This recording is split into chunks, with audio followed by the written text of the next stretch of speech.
Okay. So bad at looking at the And camera. we're live. It's not happening.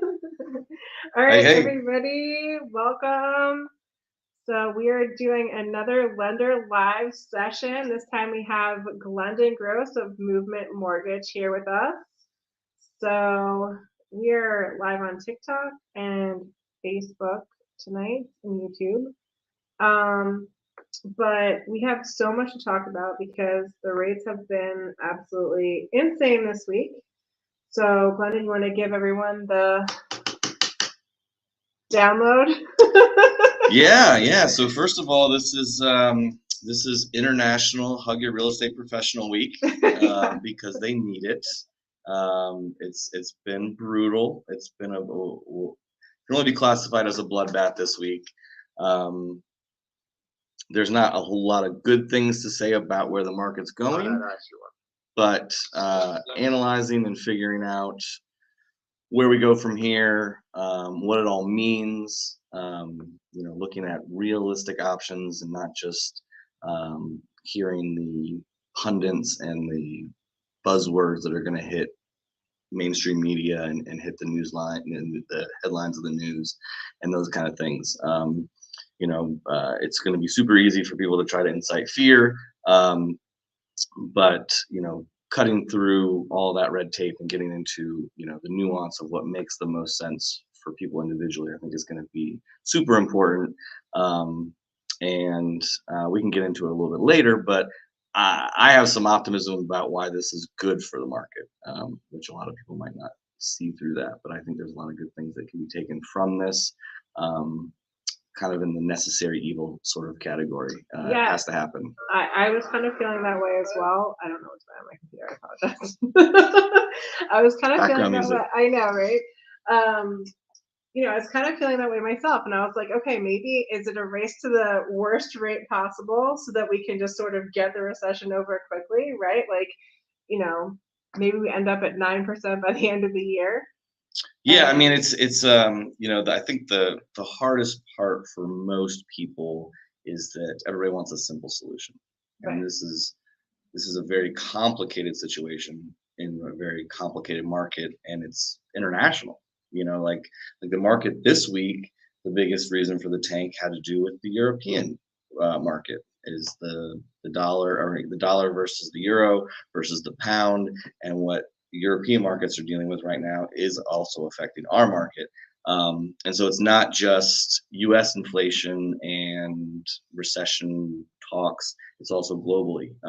And so those kind of things are going to come into play. And it's a multifaceted thing.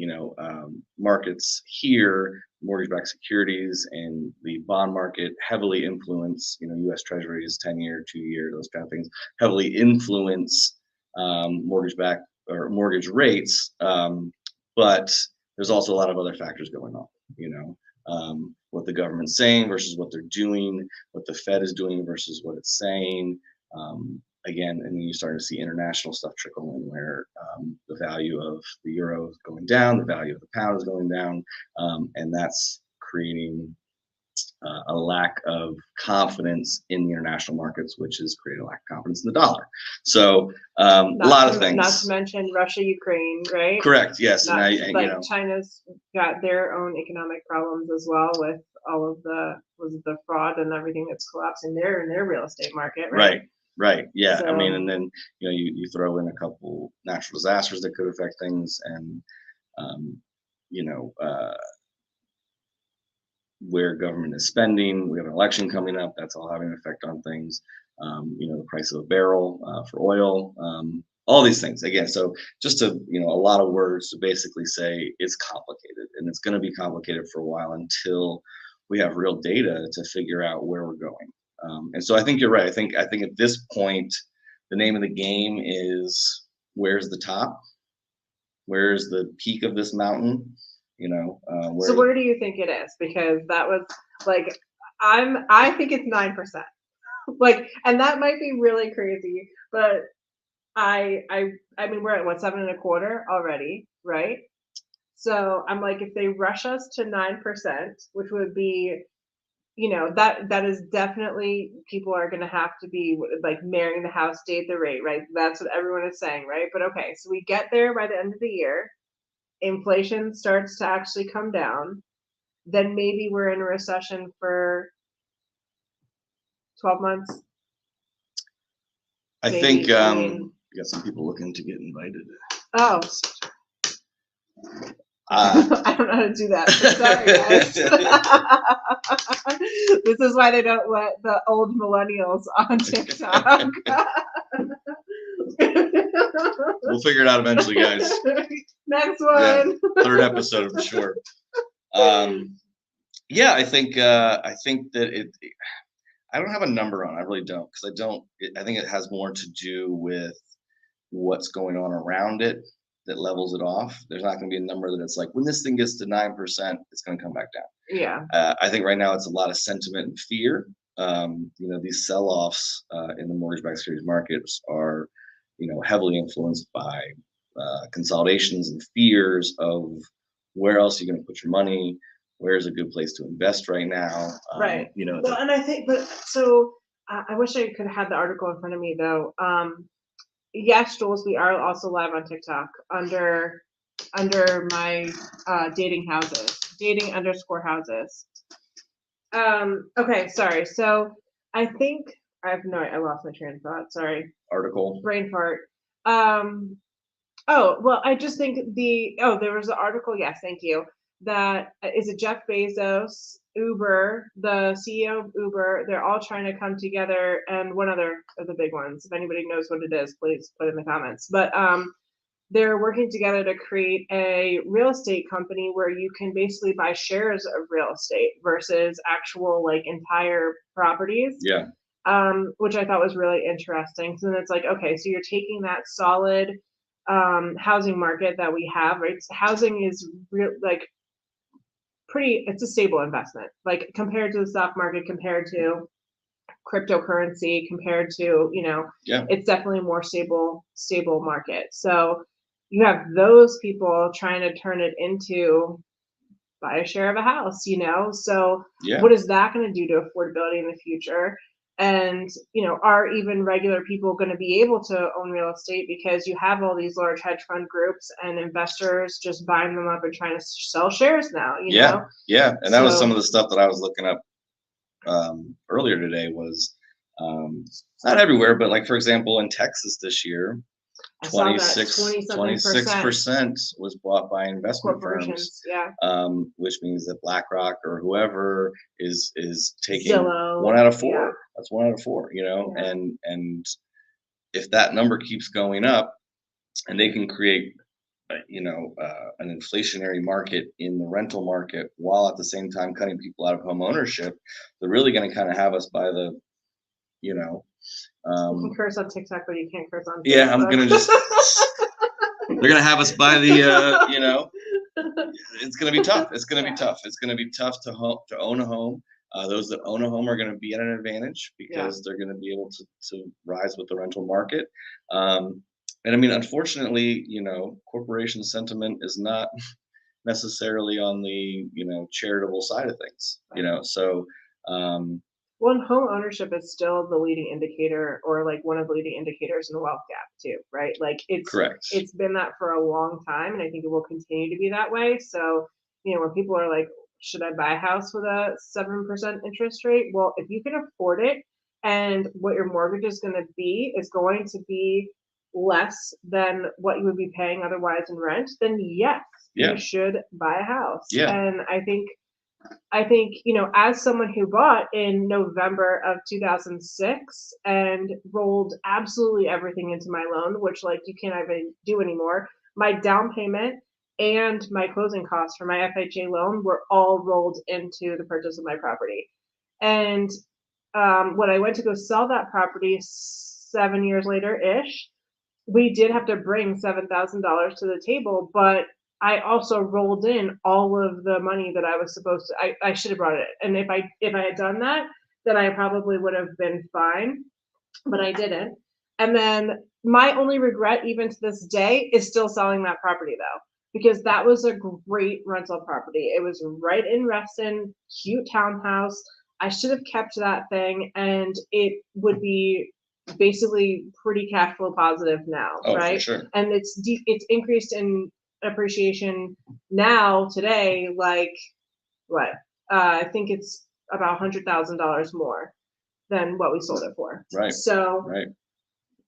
Even if we have a correction, it's not going to be that much of a correction, and the cash flow on the rental side is still fantastic. Well, and I think it's important to remember too, as like say you're a first time home buyer, like you said, in a position like that where might not be able to roll in all the costs right now, but if the market shifts and now it's more of a buyer's market and you can get seller concession, it's super important to remember that if you're putting 3 or 5% down, that's still your money. That's not a cost. That's a down payment into the investment of the property. And so if you sell or refinance or whatever, that becomes available to you as a resource. The cost is the loan costs, the closing costs, points or fees, those kind of things. But if you have someone else paying those for you, essentially you're getting in cheaper than you would be renting. Because if you're renting, you're paying first month's, last month's, some cost, and then however long you're living in that rental. Let's say, It's in this market, cost, $2,500 a month on average.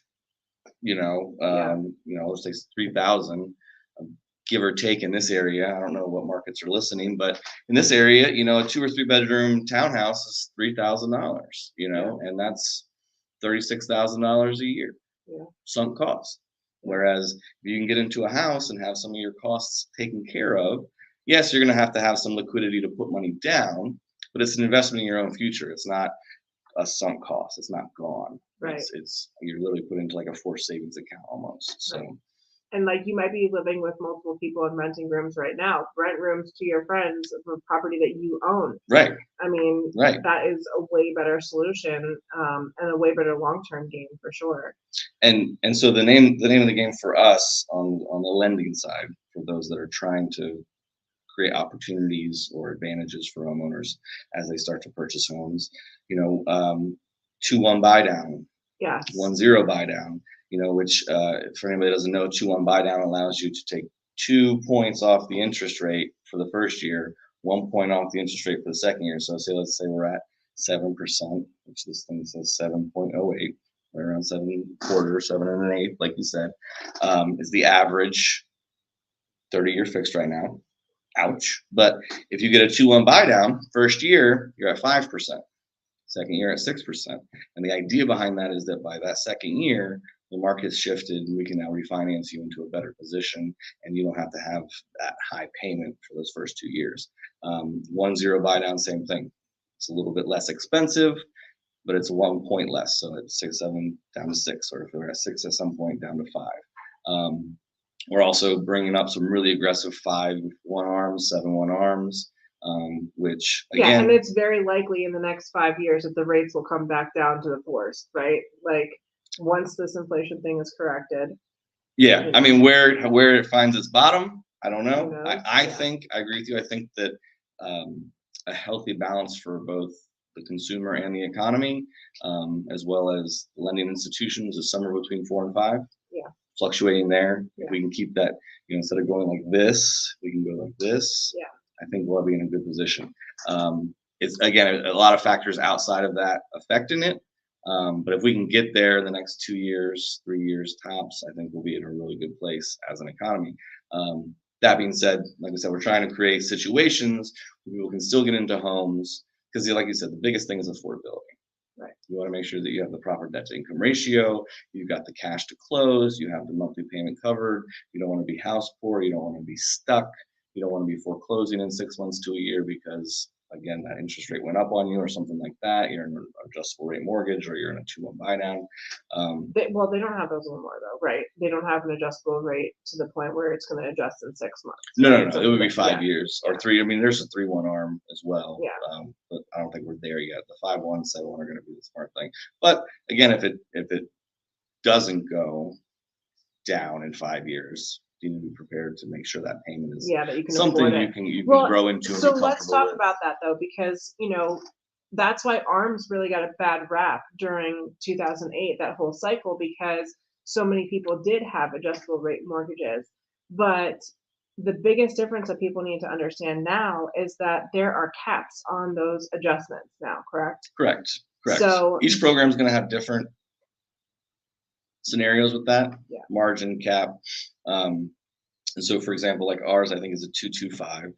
So the first adjustment period can only go up as 2 points at the most. Yeah. And then 2 points each additional post. For us, will be every 6 months. After that, it can adjust, and it can adjust up 2 points. Then it's got a 5-point lifetime cap, and so which is 7, huge, right? Because I remember, I can't remember. I guess it was in 2018 and 2019 where you had people coming off of those 10-year adjustments, right, from 2008, right? Am I doing the math right, or is it more than that? I remember it was like I was a couple years into real estate, and we had people having to short sell. And I was like, what the hell is going on? Like, and then you look at their, they got themselves into a bad situation with a bad loan from the beginning. They did not refinance out. And then a lot of them were self-employed. They didn't file their taxes properly to be able to refinance. And so they didn't refinance before the adjustment, and it was like a 10% adjustment. They couldn't afford it. And then principal payments kicked in too, right? Mm-hmm. So it was like after the first 10 years or something, then principal kicks in, and then that increased the payments huge too. We're like, some of those interest onlys were just those interest only loans were not good. And I remember having to do short sales for people that got those. Yeah. So that sort of like predatory lending is no longer a thing, which is good. And I think individuals just have to be smart enough too when you're going into this market. Like, don't make yourself house poor. Like if you are currently renting, save enough money or put yourself in a good financial situation. But the math comes down to the monthly equation, which I think that's what a lot of people, they focus too much kind of like on the what the sale price is and all those things. But break it down to monthly math, right? If monthly you are going to be saving money because your rent is higher than what your mortgage would be, it still makes sense because there's principal included in that payment. Correct. So like you're essentially paying your loan down as well. Correct. And if you can rent that property out, like that's one thing that I really try and help my clients do is like do that math to figure out what you could rent this property for, and does that rent cover your mortgage? Well, I think that's one of the biggest things too, in kind of transitioning to representation matters is, for example, similar to some of those interest-only balloons that just ruined some people for a while. Yeah. There was a lot of people that jumped into arms, not understanding, like you said, either the caps on it, the way that it kind of was structured, and there's also something called a floor rate. And so there were some people in 2019, 2020, 2021 that did not refinance out of arms that they were in from the early 2010s because they thought that as interest rates were going down that they would adjust into lower payments, but it has a floor rate, and usually it's the note rate. So usually it was the rate that you signed on originally.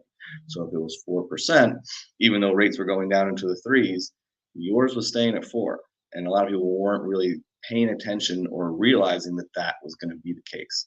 And so it comes down to having a realtor, having a lender, having a conversation with people that understand how to explain to you why, not just what is best, but why it's best. We always try to put together scenarios side by side, graphical data, just to show, hey, look, this might make the most sense right now, but in 5 years, this makes the most sense. In 2 years, this makes the most sense. Liquidity-wise, this makes the most sense. Interest paid, this makes the most sense. And then from there, they can make the best decision for them as a family. Let's not kid ourselves. The bank is going to make their money. Lending institutions, no matter what, they're gonna, it's whether you're paying in the front, you're paying in the back, they're going to find ways to make their money. We are not on their side. We're on the client side. We're here to try to find ways for you guys to capitalize on the best situation for them. Whether it's equity growth, whether it's temporary versus long term, all these questions have to come into play. It's kind of like we were talking about before with like the economy. It's multifaceted. There's so much to it. It's the same thing with clients. How long are you going to be in the house? Are you expecting to make more money or less money in the next couple of years? Are you getting married? Are you single? Are you, what? could you potentially have roommates that are paying down your mortgage for you? Like Right. all these questions Could affect. this be like your first home that's really an investment property that you live in for 2 years and then you move yourself up and Right. down the line? Right. Is this forever, or is this like, hey, I'm here for a couple of years. I wanted to invest in real estate. I'm going to probably either turn this into an investment property or sell and get the hell out of here and use the money to reinvest. Yeah, there was a whole thread. I think it was on the Nova Parents page, where there was like moms talking about how they just couldn't understand how families could afford these 1.6, 1.8 million dollar homes in Vienna. What are they doing to get there? And I think the big consensus there was a lot of those houses were not their first homes, right? Like most people, like I'm there were 38 and we're on our third house. I mean, we started a family younger, right? At 23, right. We're on our third property and we made 250K off our second property. So I think that's how you get there, is like you have to be willing to build. And maybe you don't go for the $1 million house your first, unless you're really, really well qualified and you've been saving your money forever and you can put down a large chunk. Maybe you don't go for that house from the start, right? Like you plan to live in something for 2 years and then move up. And even if again, making sure that those rental numbers work, if it's something that you can't sell because the market does go down, it's kind of figuring out what the best and worst case scenario is. And I happen to be great at that because I'm always solving for the worst case scenario. Right. But somebody needs to think of that. Somebody has to have somebody has to have that in the back of their mind so that it's laid out as a potential. Yeah. What if? Right? Yeah. Right. What if? Like what could trip it up? Where could things go wrong? And it's a delicate balance. I think it's the hey, here's worst case scenario. Here's best case scenario. We're going to probably land somewhere in the middle. We're going to probably land somewhere in, risk aversion while taking a little bit of chance. And I mean, any investment's risky.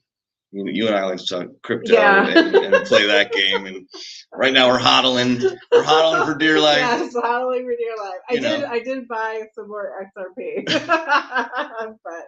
and HBAR. I got talked to some HBAR, but we're still dipping and dabbling, and it's my Bitcoin. I'm just holding on for dear life. Yeah, just holding on. It'll come back. It's gonna come back. Fingers crossed.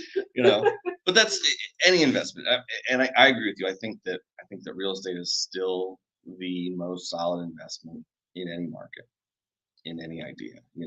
Well, I think it's even more true for DC, right? Like we're DC Metro, and I feel like our market is a bit protected because of the great jobs that we have here due to the government. A lot of people work for government contractors and the government directly, and the most affluent counties are right around us in Maryland and DC, or Maryland, DC, and Virginia, really. Yeah. So I feel like, we're okay there. But I mean, we're definitely feeling it on the listing side. Now it's like you get one or two good offers, you're happy you're going to make them work. The benefit is like on the buyer side, we are able to at least negotiate for some closing costs to help buy down rates or whatever we need to do. And contingencies are back. That's really a good thing. Like, it's really a good thing to be able to have a home inspection again. And let me ask you in that regard, 'cause I'm curious what you're seeing in that exactly what you're talking about in the DC market. I'm feeling that there's going to be kind of a tempering of like good house versus bad house. Yes. Good zip code versus bad zip code. It's all kind of balance out because people are going to start investing in lower price zip codes, lower priced areas, and raise those, while at the same time areas that may have been overpriced in certain areas are going to probably come down a little bit. You're going to start to see kind of a leveling of the playing field, like geographically in this whole area. And I could be way off, but I'm just like, in my mind, I'm like. So it's interesting that you bring that up, because if you look at the numbers, so I always point out that on our website, we have every monthly newsletter that we put out has the metrics for each county in it, right? And so it's a great place to kind of check in and see what's happening in your county. And it's interesting that you say that, because Fairfax County, notoriously highest ranking schools, very affluent, had a 7% sold price correction. So the average sold price dropped 7% from July to August. Okay. And Prince William, which is lower income, lower median income, but a lot of people moved out there during COVID because, they didn't have to commute to DC all the time. So the drive, down 66 in traffic is not always, great. But, right. If you don't have to commute anymore, then buy the bigger house, for 800,000 really is what they went up to. Right. That same house in Vienna would probably be 1.8 million. Yeah, so, easy. Save the money, buy the bigger house, have the more land, all of the things. And Prince William only had a 1% price correction in the average sold price. Which is a delta of 6%. Yeah. Median difference. I get what you're saying. It's interesting. So we'll see if that holds true. I think it might depend on how many people have to go back to the office too, right? Yeah. So, because I know some of the government contracting companies are wanting people to go back to the office, and it's. I think Amazon put it out there too. I don't know if anybody works for Amazon. Throw in your 2 cents, but I think that people are starting to have to return to the office in some cases too. So we'll see if that changes. But yeah. I just think we have like so many factors that we just haven't dealt with before. Yeah. Pandemic. Don't you think we've had it rough? Like we're about the same age, right? How old are you? 39. Okay, and I'm 38. And so 9/11, pandemic, the crash of 2008, oh yeah. And I think all of those, it's amazing that we're not all just a bunch of cynical, crazy people. We are a little bit. Maybe just a little bit. Damn, we've been beat up, we've seen a lot. I think a lot of us saw our parents struggling in 2008 too. So it's we don't want to make that same mistake. We were talking about the other day, and I was trying to figure out. I was like, I don't remember. This is going off on a tangent, but I don't remember as a kid the word anxiety. Yeah, me neither. It wasn't. Yeah. It did. And ADHD. Yeah, none of that exists. Yeah. I don't remember when it started. Yeah. But it wasn't when we were kids. It wasn't. No. And then all of a sudden it was this big thing, and I feel it. It's real, but it's it didn't really exist back then. It wasn't I'm sure people were anxious, and there was people that had those kind of things, but the anxiety of the definition of which is a very common thing now is everyone. I mean, it's literally part of everyone's lives. Didn't exist back. I mean, and and maybe it is because all these things are just we haven't really we don't get a break. There's not it's one thing to the next. Graduate college and burn and churn 80 hours a week. Yeah. Yeah, it's just you go from one thing to the next, and then society goes from one thing to the next, and it's it's COVID. No, now it's swine flu. Now it's this or this. There's World War III coming, and it's you're right. There hasn't been any, and it's not slowing down. Now it's social media.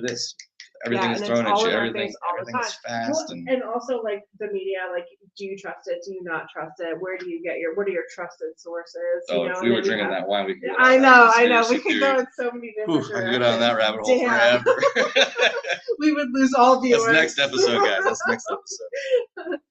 No, but for real, I mean, it is kind of crazy if you think about it. And yeah, you're right.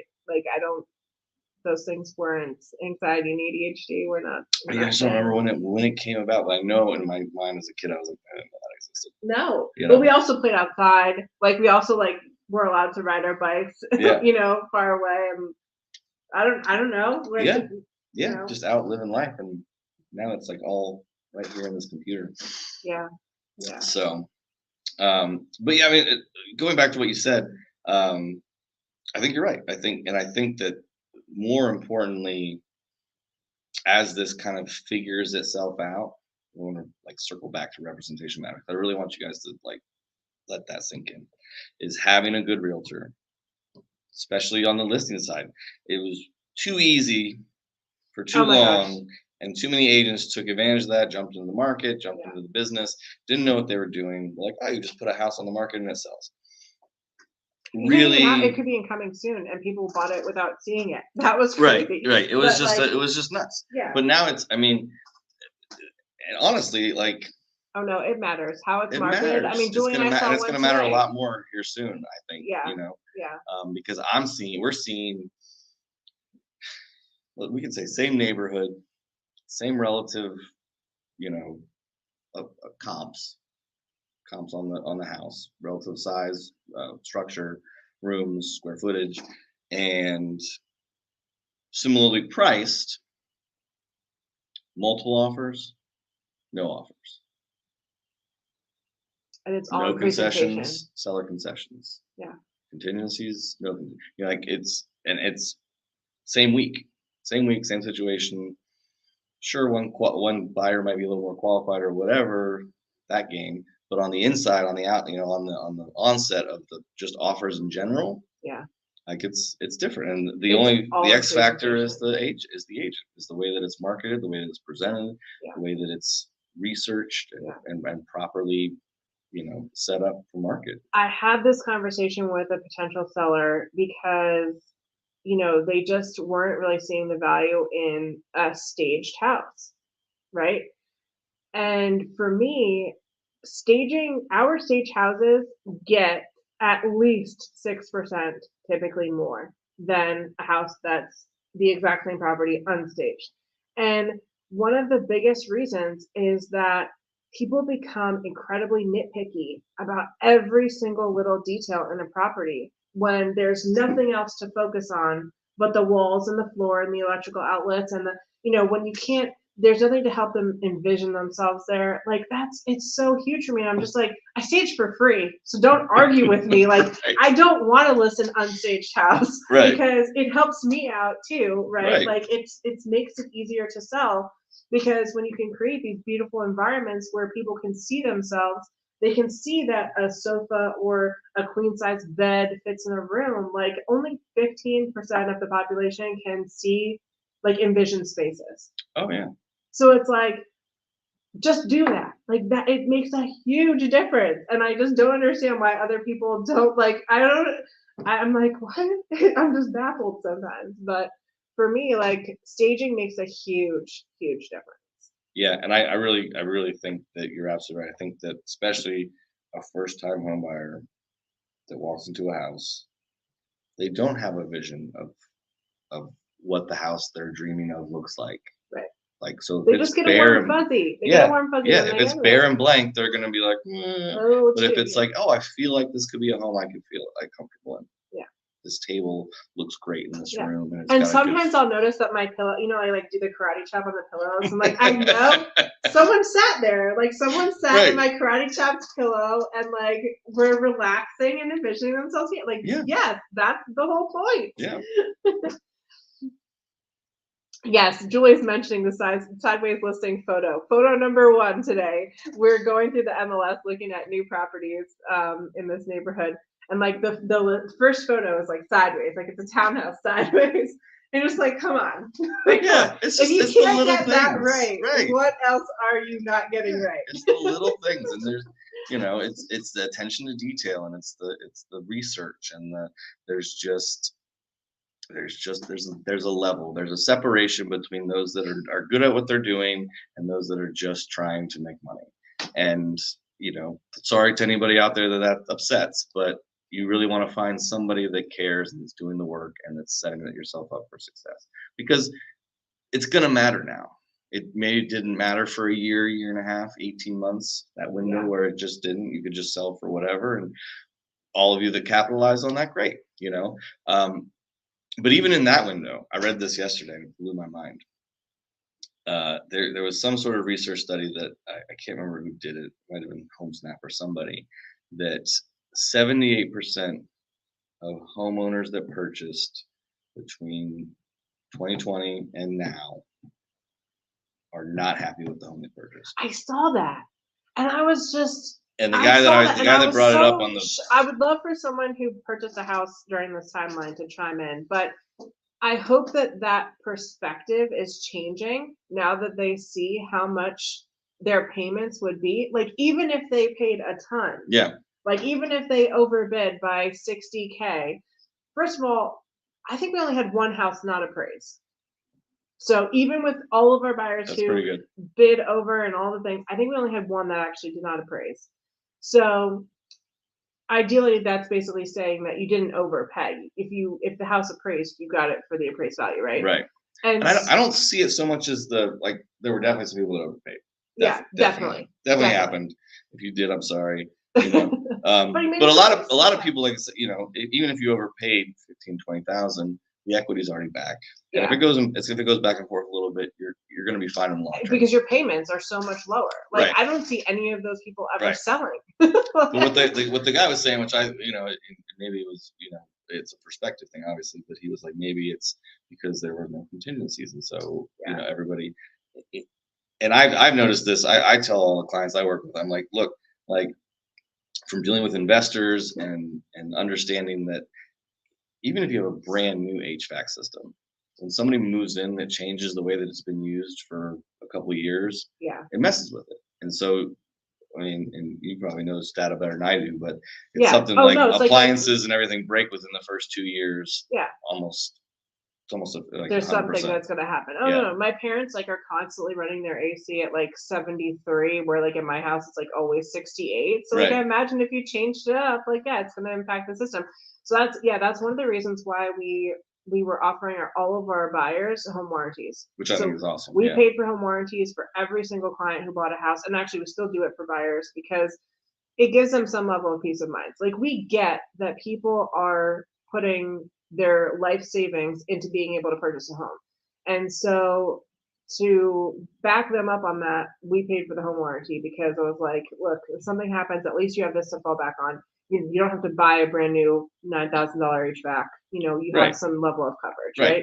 And chances are, if it makes it through that first year and a half, you're probably going to be okay for, you know, it's not going to be because of the move that it was cost, you know. No, I do. And that's blowing my mind. 78% is a lot. That's a really high number. Really high. And I just like. And it could be inaccurate. Don't quote me. It's not my number. I know. If anybody has that article, post it. But or post a link to it. But I do recall seeing that, and I was actually very shocked that it was that high too, because I just, you know, I'm but maybe it is just that they. But also decisions had to be made so quickly. Right? Houses went on the market, houses went off the market in like 24 hours, right? So decisions had to be made so quickly. So maybe just a lot of them are like, damn, I made a bad decision. Well, and you know, like, do we have any questions on the Tiffany talk? We have 2 people watching us.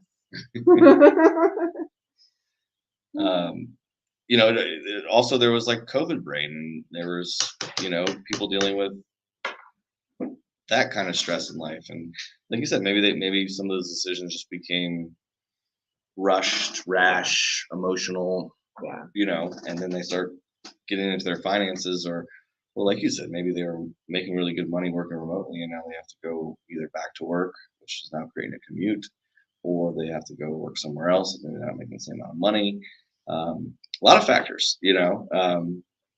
But to me, that like strikes this idea that it's like, well, if this market, when this market corrects, that could be potential windfall of transactions, of movement, which could be interesting. And it will be real. I mean, it's unfortunate that so many VA and FHA buyers struggled to be able to compete with the conventionals with, you know, large down payments and all of that during the last 18-24 months, because those loans are assumable, right? So it's like if you have a VA buyer that needs to sell because of relocation or whatever, I mean, that assumable loan is golden. It's golden right now. But I mean, the timelines, the banks have to get better at how quickly they can do them though, because right now it's there was a thread about this. It's like, it's like 60 to 90 days, especially if we get a second. But if you have somebody, the sirens for we're by Preston Hospital now, so I'm not used to this. So like, what is that? Burning down. Assumable mortgages are really cool. A lot of nuance to them, you know. Well, on the processing time, like even without There was a thread in the Echo Facebook group, I think it was, right, Jules, that they had it was like 60 days was average, and that was not even bringing cash or a second. That was like assuming it as it was, right? And like the processors just took that long, so not perfect. No, and there's some things that like, yeah, 60 to 75 days. She said. Yeah, that's what I've heard too, up to 90, depending on who the servicer is. There's also some things that the seller, as a VA, needs to be aware of too, is that could affect, because we dealt with this with somebody moving up from Georgia, and they were going to sell those as an assumable mortgage, but then they wanted to use VA again. You got to get another VA buyer to get it, otherwise their eligibility doesn't open up, right? Correct. Yeah. Could. I mean, they ended up being okay, but it could affect the amount of eligibility you get, especially in an area like the DC market where it's a little higher price market. So your eligibility is going to get used up faster than somewhere like Georgia or Tennessee or something. So like conforming loan limits are changing, right? Correct. We've already at Movement we've already adjusted for conforming to 715. So not only does that mean you can get a conforming loan, conforming conventional loan up to 715, that means at 715 you can put as low as 3% down. Right. Which is huge. Then high balance is. High balance hasn't come out yet. Okay. It's at 980 right now and change, So which was that. So I'd assume. I'd assume so. Yeah. If it doesn't, that'd be mind blowing. But the trajectory of the math would tell you that it's going to be over $1 million for conforming high balance in certain markets, which is most of the DC metro area. And that would mean 5% down. 5% down at over $1 million. Wow. Which is huge. That is huge. That's a little over 50 grand, depending on your sales price, to buy $1 million property. Now, granted, with higher interest rates, that means you have to qualify your debt to income ratio there. So, but again, we're going to keep creating creative solutions to get that interest rate as low as possible for you to get into those properties. Do you think we'll ever go to a 40-year mortgage? I've been asking everyone this. And like, I know Fannie and Freddie would have to do it. I know that there's already private. Yeah, right? Wells did it with a bunch of people during the pandemic to get them out of trouble. A lot of people that I know that did forbearance and then had forbearance renegotiated and modified the loan modification. Modification to a 40-year. Most of them ended up in a 40-year. Yeah. But not beyond the realm of possibility, it's going to really depend on where these interest rates go, I think. Yeah. If they go back down, when they were in the 2s and 3s, 15-year mortgages were extremely popular because it made a lot of sense, right? Your affordability was pretty good, and you were paying significantly less interest over 15 years as opposed to 30. So I'm with you. I think it will happen. I think it'll happen. I don't think it's necessarily the best thing for the consumer. But how else are you gonna for affordability and to get in? How else are you gonna and again, if you have the right plan, and the idea and maybe is it's only a first time home buyer thing, right? Yeah. Or maybe that's so I don't see a huge short sale and foreclosure crisis, because the people that bought and paid the most in the last couple of years have a very, very, very low interest rate. That if they were to turn around and try and buy that same property at what they paid at the current rates, their payments would probably be what, $700 to $1,200 more. I mean, depending on what price point. Obviously, I'm just throwing numbers out there. Yeah. But and maybe even more than that, right? If you go from 2.5 to 7.25. Oh, it's significant. Yeah, it's a lot. It's so triple almost. So those people are probably going to keep their houses forever. Like, I just can't. I mean, why would you not just turn it into a rental? No, and that's one of we brought on a new HELOC product because, for example, I have someone who was reaching out about, they've owned a townhouse for a while, they refinanced at the right time, they're in a low interest rate, but now they're like, well, we might be able to move up. Yeah. We want to use, they use the equity. Like, we want to cash out refinance. I'm like, you do not want to cash out refinance. You're at 2.5%. Too low, you're 2.5%. You want to stay there, but you want to use that equity. So let's find a home equity line of credit or some other form of equity use to get you into the next house. Well, you can keep this house rented out. Now it's a great investment property, 2.5%. It's fantastic, and someone else is paying that for you, even better, So those solutions are going to be huge. Again, if the 40-year comes out, finding creative ways to use it, finding creative ways to use these ARM products. There's ways that everybody can build wealth through this. Just got to be smart about it. You got to do what makes sense for you. And it's not a one size fits all too. No, and that's what I was about to say. Yeah. That's why you need professionals, because when you've seen every scenario under the sun and you can solution for those things, that's what makes you the best at your job, right? Like that's the whole Correct. thing. Like that's what makes you a professional. Is like, I know that I can tell you the situation. You're going to run the numbers 15 ways, and you're going to figure out what makes the most sense to the client, because it's never a one size fits all. Well, it really comes down from bringing it up here where it's like let's say interest rates. Interest rates are 7%. That's such a broad stroke statement. First of all, interest rates aren't 7%. There's all kinds. VA rates are lower right now. Yeah. There's buy downs. There's ARMs. There's all these things. The 30-year fix is 7%. That's like saying a car costs $50,000. That's such a broad statement. Not all cars cost $50,000. What car should you buy? Right? Like what makes the most sense for you as the consumer? And so homeownership is the same way. Like take us down from here and let's get to here where we're like, this is what makes the most sense for you. You want to live in this school district. You make this much money. You want this much to live comfortably. Let's work within the time frame and the parameters that make the most sense for you as a family, for you and your family, both for now and to build wealth along the way. Generational wealth, equity growth, all these things that are going to help you and your family as you go forward. So that's the name of the game. Yeah. Winning is all about flexibility. That's what I tell people. I'm like, you want to win in real estate, you got to be flexible. And I think trying to time the market it's like impossible. I mean, obviously we know we're cutting into a slower market and a more stable market, but how long is it going to take to correct? Who knows? What's the bottom? Who knows? Right. I just think all of those things are way too hard to try and predict. So you're better off doing whatever is right for you when you feel like it's the right time to do it. Correct. And on that note, it cracks me up. I don't know how you feel about this, but it cracks me up when people ask, because as soon as they find out you're also, they're going to ask you, this and this and this. And they have all these opinions on the market. And then I'm like, oh, where do you own? I don't know. I'm like, yeah. So you're basically watching a game of Monopoly. Yeah. And then telling people how to roll the dice. Yeah. Yeah. Like if you want to get in and play, get in and play. And then you got skin in the game. Then you can start figuring out what makes the most sense.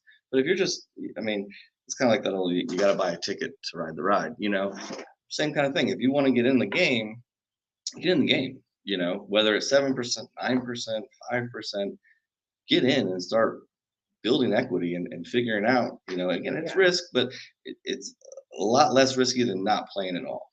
Yeah. I think. Well, and again, as someone, we'll bring it full circle, who bought in November of 2006 at the very peak, right. Way overpaid at that time, because literally my 500, I don't know, I think it was 315 was the sale price, and my loan amount ended up being like 350. Right, because I literally rolled everything into that loan, which you could do back then. Yeah. And I was working at Best Buy, and I think Darwin was working at Bank of America.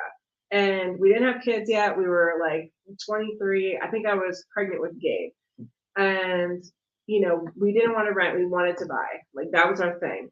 And so we did it, And even though I ended up, like, again, 6 or 7 years later, bringing money to the table to close, I still do not regret it, because we also refinanced and cashed out too during that period. Right. So I was like, there was a couple months, like I remember, hey, like let's skip a payment. Like this guy called. And now, like in hindsight, worst ideas ever, because they roll all the fees into your loan. Right. But I was like, hey, let's skip a payment and go on vacation. Like your priorities are totally different at different stages of your life, right? So I was like, let's skip a payment and go on vacation and whatever. And like we did. But we refinanced, skip a payment. Who cares if they added like $5 to $7 grand to our loan? And in the end, you still capitalize. You still, you know, my parents. It was still better than what I would have lost in paying rent. Correct. Still better. We did the math with my parents. They bought in 2005 in Stafford, and they were underwater for 12 years. Yeah. You know, and they were so upset about it. I'm like, I get it. It's upsetting. Like you buy at the peak and then things drop, and took them 12 years to come back to not underwater. And I still did the math, and I was like, you know, at $2,500 a month for 12 years, paying rent, you're still coming out even 12 years later. Is still on top. It's still on top. Because you didn't lose all the money. You got it back. Right. Exactly. And the equity that you've put in there, you're gonna get. It's still your money. You know, that however much you're putting into that principal payment, it's coming back to you somehow. Right. You know, maybe not as much as you want. Maybe we didn't, you know, the insane 25%, you know, equity gain we've had the last 2 years. Maybe not that, but it's still better than the alternative, which is not owning. Just lost all of that money in rent. Yeah. I 100% agree with you. 100%. But all right, do we have any? Should we look for questions? Yeah, if there's any questions. Julie said, I was telling someone the other day how we made 6 figures profit on our first house after 2 years and had zero plan to do so. Having real estate is the easiest way I ever made money. It's embarrassing how clueless I was at the time. I think this is probably a comment from TikTok because I asked her to copy them over. Maybe. But it's true. Yeah. It's true, you know, and it's. Oh no, that's Julie. Julie, that's you, right? And your NOLA house, right? Jules, I don't think anyone else is watching anyway. But yeah, I think that's Julie's house in New Orleans. Oh yeah, no, it's me. Yeah, exactly. But I know, like, and I made $250 off of the house in Vienna. Yeah. So I completely agree. I mean, yeah, it's impossible to time the market, but like real estate usually ends up okay. And so it's definitely better than throwing your money out the window to rent, for sure. It's just, you know, you're playing the odds, and the odds are in your favor owning real estate, especially in the DC metro area. Yeah. You know, there's definitely some areas in this country I wouldn't buy right now. I think they got overinflated, and there's going to be some corrections. This market, I think, is safe. I think it's solid. I think it's a solid investment. I think that, if anything, I think that, like you said, Prince William County, Fauquier County, areas of Maryland, West Virginia, even are all going to start to see increases. Well, there were so many people that moved to Winchester and like Stephen City during that whole time. Like the development out there is crazy. It's going. Yeah, it's going to boom. It's going to boom for sure. All right, I think that's it. I want people like asking to go live with us, but I don't even know how that works. So awesome. Oh, plus we VRBO'd it, and then yeah, exactly. I mean, that was a she had her property in New Orleans. Jules, you have to do the next one with us. Yeah, for sure. All right, guys, we're gonna jump off. Hopefully this was helpful to whoever watched it or rewatches it or whatever. So have a great night. Thank you for joining us. Any last remarks from Glendon? Buy real estate. Buy real estate from the Finest Realty Group and from Glendon with Movement. All right, guys, have a good night. Thank you.